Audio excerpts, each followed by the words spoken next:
I was in Canmore one year for spring break. I was out early in the morning taking my photos. I was about to go home as the rising sun began lighting up the tops of the mountains. It was spectacular. Immediately I stopped to capture the moment. On a few pictures I zoomed in. I wanted to capture only the parts of the mountains that were poking out of the mist. Zoomed in photos are not the kind of photos I normally take. When you zoom in with your lens, you get what I call a 2D picture. They do not have much depth to them, so I usually do not shoot that way.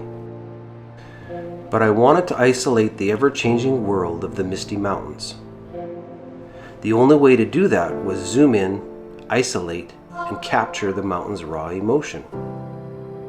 When only small parts of the mountains are revealed, it makes the mountain seem bigger. Rocks seem to float in midair. The mist makes the mountain look even more mysterious. It feels like there's another world up there, a heavenly world that is hidden from us, a place that you can see but you can't get to, a place you just get a glimpse of.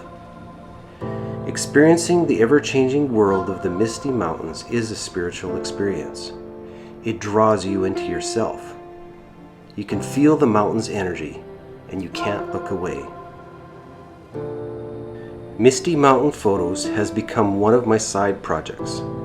If I'm taking photos in the mountains and the cloud starts to shroud the peaks, I immediately change my style of shooting.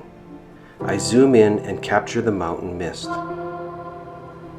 I cannot bring the mountains home with me, but when I'm at home and looking at my photos, I can get the same mountain feeling as when I was there. The call to return to the Misty Mountains is forever in my innermost being.